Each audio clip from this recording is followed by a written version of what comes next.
नमस्कार। आज हम बात कर रहे हैं एयर और मिसाइल डिफेंस सिस्टम्स की दुनिया के बारे में। काफी जटिल विषय है ये। हमारे पास कुछ स्रोत हैं जो अमेरिका और रूस की जो मुख्य प्रणालियां हैं उनकी तुलना करते हैं। मतलब सोचिए पैट्रियट और थार्ड एक तरफ और दूसरी तरफ रूस का S-400 और जो नया है S-500। तो चलिए इन स्रोतों से जो जानकारी मिली है उसे जरा खोलते हैं, समझने की कोशिश करते हैं कि इन सिस्टम्स की असली ताकतें क्या हैं, कमजोरियां क्या हैं। मकसद यही है कि एक साफ तस्वीर पेश की जाए जो भी जानकारी उपलब्ध है उसके आधार पर। बिल्कुल, क्योंकि ये सिर्फ हथियारों की एक लिस्ट नहीं है। असल में हमें ये समझना है कि ये सिस्टम्स अलग अलग पैमानों पर कैसे हैं, जैसे उनकी रेंज कितनी है, ऊंचाई कितनी कवर करते हैं, किस तरह के टारगेट हिट कर सकते हैं, और हाँ, सबसे जरूरी असल में इनका प्रदर्शन कैसा रहा है। मतलब एक तरह से ये क्षमताओं का विश्लेषण है। सही। तो रेंज से शुरू करते हैं। मतलब कितनी दूर से ये आने वाले खतरे को पकड़ सकते हैं। ये तो किसी भी एयर डिफेंस के लिए बहुत बेसिक पर बहुत जरूरी है। तो अमेरिकी पैट्रियट सिस्टम, इसकी रेंज कितनी बताई जाती है? लगभग 160 किलोमीटर। हाँ, जो जानकारी है उसके हिसाब से कुछ खास मिसाइलों के साथ करीब 160 किलोमीटर तक। ठीक है। और थैड वो भी अमेरिका का ही है। जी, थैड का रेंज थोड़ा ज्यादा है, करीब 200 किलोमीटर, और ये खास तौर पर बैलिस्टिक मिसाइलों के लिए है, उनको उनके आखिरी चरण में, मतलब टर्मिनल फेज में रोकने के लिए। तो इसका रोल थोड़ा स्पेसिफिक है। अच्छा, टर्मिनल फेज में। तो यहीं पर रूसी सिस्टम्स की बात दिलचस्प हो जाती है। S-400, उसका दावा तो 400 किलोमीटर रेंज का है कुछ मिसाइलों के साथ। हाँ बिल्कुल, 400 किलोमीटर, और ये पैट्रियट या थैड के मुकाबले आप देखें तो दोगुने से भी ज्यादा है। बाप रे, 400 किलोमीटर, ये तो बहुत बड़ा अंतर है। हाँ, और ये सिर्फ एक नंबर नहीं है, इसका जो स्ट्रेटेजिक मतलब है वो काफी गहरा है। सोचिए, 400 किलोमीटर रेंज का मतलब है कि ये दुश्मन के जहाजों या मिसाइलों को अपनी सीमा से बहुत पहले ही निशाना बना सकता है। इससे डिफेंड करने वाले देश को रिएक्शन टाइम ज्यादा मिलता है, स्ट्रेटेजिक डेप्थ मिलती है। हाँ, और हमलावर के लिए मुश्किलें बढ़ जाती हैं। उन्हें ज्यादा दूर से बचना होगा या फिर ज्यादा रिस्क लेना होगा। बिल्कुल सही। और फिर आता है S-500, जिसके बारे में तो और भी ज्यादा रेंज की बातें हो रही हैं। कहा जा रहा है कि ये बैलिस्टिक और शायद हाइपरसोनिक खतरों के लिए है। जी, S-500 को लेकर दावे तो और भी बड़े हैं, लेकिन जैसा हमारे स्रोतों में भी इशारा है, इन दावों को अभी पूरी तरह से स्वतंत्र रूप से वेरीफाई किया जाना बाकी है। S-400 तो फिर भी कई जगह तैनात है, उसका कुछ रिकॉर्ड है, पर S-500 वो अभी ज्यादातर कागजों पर या टेस्टिंग में ही है। ये बात ध्यान में रखनी होगी। अच्छा, रेंज के बाद बात करते हैं ऊंचाई की। अल्टीट्यूड या सीलिंग, कितनी ऊंचाई तक ये मार सकते हैं? यहां फिर से थैड का जिक्र जरूरी है। वो बहुत ऊंचाई पे मार सकता है ना, करीब 150 किलोमीटर तक। हाँ बिल्कुल, लगभग 150 किलोमीटर। ये तो करीब करीब आप कह सकते हैं कि स्पेस के किनारे पर इंटरसेप्शन हो गया। सही, और यही थैड की खासियत है। वो वायुमंडल के बहुत ऊपर या उसके ठीक बाहर, मतलब एक्सो एटमॉस्फेरिक इंटरसेप्ट करता है। ये इसलिए खास है क्योंकि ये बैलिस्टिक मिसाइलों को तब मारता है जब वो स्पेस से नीचे आ रही होती हैं। उस फेज में उनकी मैन्यूवरिंग कम होती है। और इतनी ऊंचाई पर इंटरसेप्ट करने से शायद मलबा भी कम गिरेगा जमीन पर। हाँ, ये भी एक संभावना रहती है, उसका असर कम हो सकता है। तो थर्ड का रोल काफी स्पेसिफिक है। हाँ। अच्छा, रूसी S-400 का क्या वो भी इतनी ऊंचाई पर जाता है? हमसे ऊंची ऊंचाई तक ज्यादा प्रभावी माना जाता है। और S-500? S-500 के लिए फिर वही बात, दावे हैं कि वो और भी ज्यादा ऊंचाई पर काम करेगा, शायद लो अर्थ ऑर्बिट सैटेलाइट्स या स्पेस से आने वाले कुछ खास खतरों के खिलाफ भी। लेकिन फिर से ये अभी निर्माता के दावे हैं, असली पुष्टि का इंतजार है। ठीक है, तो रेंज हो गई, ऊंचाई हो गई। अब आते हैं टारगेट कैटेगरी पर। मतलब ये सिस्टम्स आखिर मार क्या कह सकते हैं? अमेरिकन सिस्टम्स जैसे पेट्रियट और थैड, इनकी लिस्ट तो काफी लंबी लगती है। हाँ, काफी डाइवर्स है। इसमें फाइटर जेट्स हैं, बॉम्बर्स, हेलीकॉप्टर, क्रूज मिसाइलें, कई तरह के ड्रोन्स यानी UAVs, और हाँ, टैक्टिकल बैलिस्टिक मिसाइलें भी। पैट्रियट में लगातार अपग्रेड भी हुए हैं ताकि वो नए खतरों जैसे एडवांस्ड क्रूज मिसाइल या ड्रोन से निपट सकें। और थैड का फोकस तो मेनली बैलिस्टिक मिसाइलों पर ही है। जी हाँ बिल्कुल। अच्छा, तो रूसी S-400 के बारे में क्या उसकी लिस्ट में इतनी बड़ी है? मोटे तौर पर हाँ, S-400 भी विमानों को, फाइटर, बॉम्बर, ट्रांसपोर्ट, सबको, क्रूज मिसाइल, यूएवीज, इनको निशाना बना सकता है। इसके अलावा ये एवैक्स जैसे बड़े लक्ष्यों को भी टारगेट कर सकता है। मतलब वो हवा में उड़ने वाले कमांड पोस्ट होते हैं ना, हाँ, या फिर हवा में फ्यूल भरने वाले टैंकर। बिल्कुल। और ये कुछ तरह की बैलिस्टिक मिसाइलों को भी रोकने का दावा करता है, पर ज्यादातर शायद टर्मिनल फेज में ही। लेकिन S-500 उसके दावों ने तो यहाँ काफी हलचल मचाई है, खासकर हाइपरसोनिक को लेकर। सही कहा आपने। S-500 के बारे में सबसे बड़ा दावा यही है कि ये हाइपरसोनिक मिसाइलों को इंटरसेप्ट कर सकता है। ये वो मिसाइलें हैं जो आवाज की रफ्तार से 5 गुना 10 गुना तेज चलती हैं और मनूवर भी कर सकती हैं। इनको रोकना बहुत बहुत मुश्किल माना जाता है। वाकई। और ये भी दावा है कि S-500 ICBMs यानी इंटर कॉन्टिनेंटल बैलिस्टिक मिसाइलों को भी उनकी उड़ान के कुछ हिस्सों में रोक सकता है। अगर ये क्षमताएं सच हैं, मतलब जैसा दावा किया जा रहा है, तो ये एयर डिफेंस में एक बहुत बड़ा गेम चेंजर हो सकता है। पर यहाँ ये अगर बहुत बड़ा है। हाँ, ये अगर जरूरी है।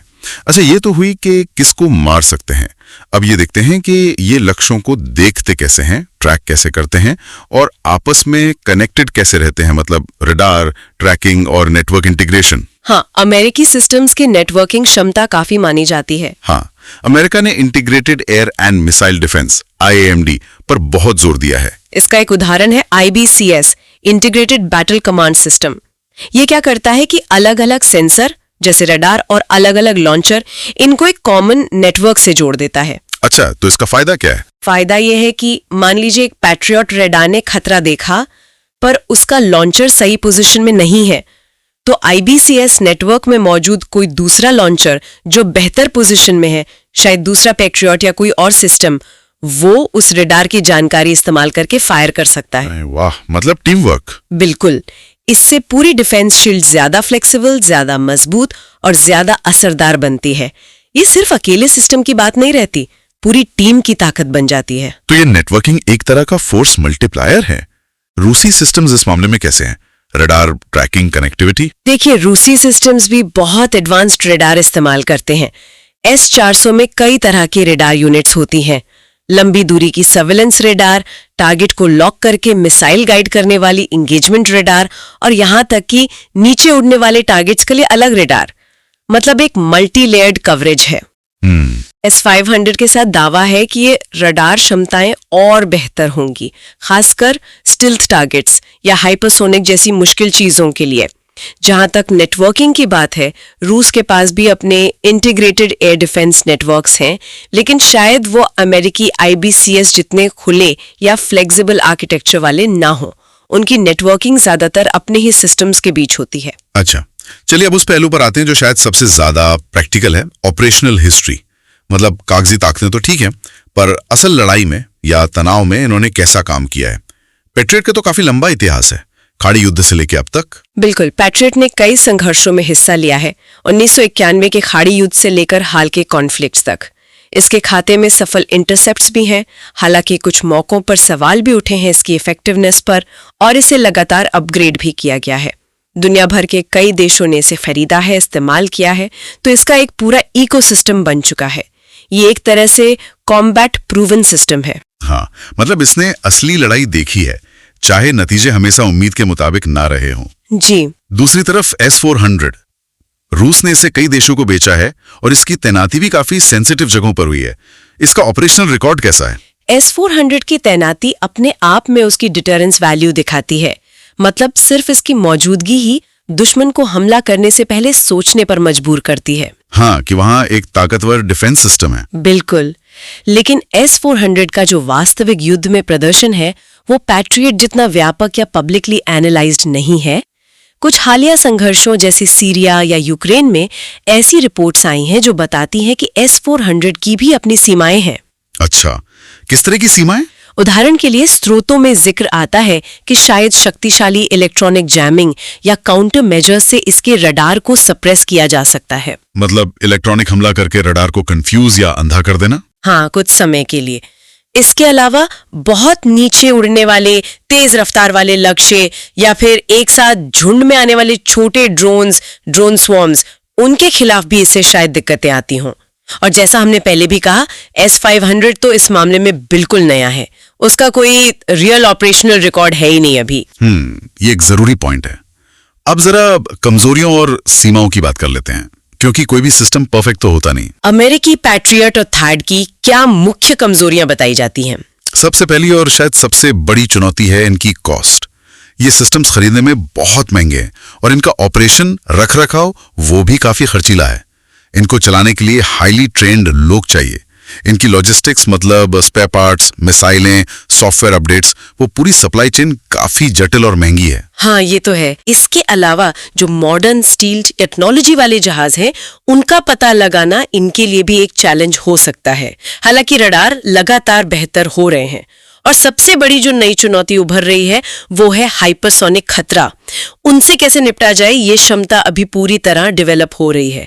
थैड बैलिस्टिक के लिए है, पर हाइपरसोनिक क्रूज मिसाइलें अलग तरह की चुनौतियां हैं। सही है। और रूसी सिस्टम्स की तरफ क्या कमजोरियां हैं S-400 और S-500 की? देखिए, S-400 की जो लंबी दूरी की मिसाइलें हैं वो शायद बड़े या धीमे लक्ष्यों के लिए बहुत अच्छी हों, लेकिन बहुत फुर्तीले फाइटर जेट्स या छोटे तेज नीचे उड़ने वाले लक्ष्य जैसे कुछ एडवांस्ड क्रूज मिसाइल या सुसाइड ड्रोन, उनके खिलाफ शायद उतनी कारगर ना हो। जैसा हमने पहले कहा, इनके रडार सिस्टम इलेक्ट्रॉनिक हमलों या सप्रेशन के प्रति सेंसिटिव हो सकते हैं।